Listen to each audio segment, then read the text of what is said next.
जिनके सर पर गुरु की छत्र छाया होती है ना, उनका समय कभी बुरा होता ही नहीं। क्यों?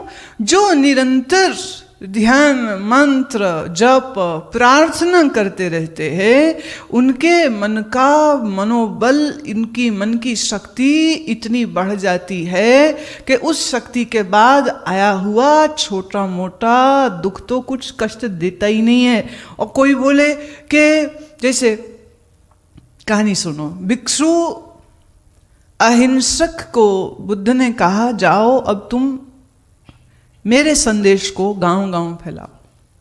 और अहिंसक था अंगुलीमाल, हत्यारा 99 जिसने लोगों को कत्ल करके उंगलियां काट के गले में पहनी थी, उस अहिंसक को भिक्षु बनने के बाद, वर्षों साधना के बाद बुद्ध कहते अब जाओ तुम मेरा संदेश सबको दो। अहिंसक ने कहा, गुरुदेव आप जो कहो सो मैं करूं। अगर आप ऐसा समझते हैं कि मैं अब इस योग्य हूं तो मैं आपकी आज्ञा का पालन करूंगा। बुद्ध कहते पर पहले मेरे प्रश्नों का उत्तर दो। उन्होंने कहा, भिक्षु अहिंसक, अगर कोई तुझको गाली देगा तो तू क्या करेगा?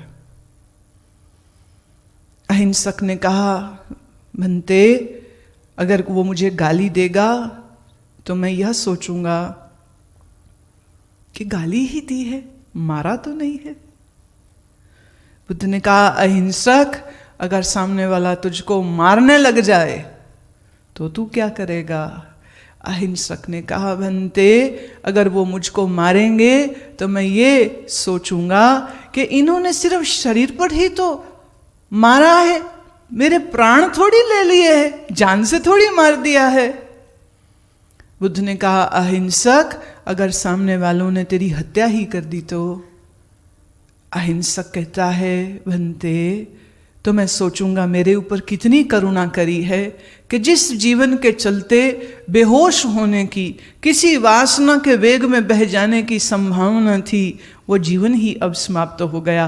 तो जिन गलतियों को करने की संभावना थी वो संभावना भी समाप्त हो गई, तो मुझ पर उसने कितनी करुणा करी है। ये उत्तर सुनने के बाद बुद्ध ने कहा, जा अब मैं निश्चिंत हूं तेरी ओर से। जो सामने वाले के गाली देने पर ऐसा सोचे कि मारा तो नहीं, मारने पर यह सोचे कि जान से तो नहीं मारा, जान से मार देने पर भी चित्त में तेरे करुणा का ही भाव बनता है, अब तू इस योग्य है कि तू मेरे संदेश को जन तक, लोगों तक पहुंचा सके।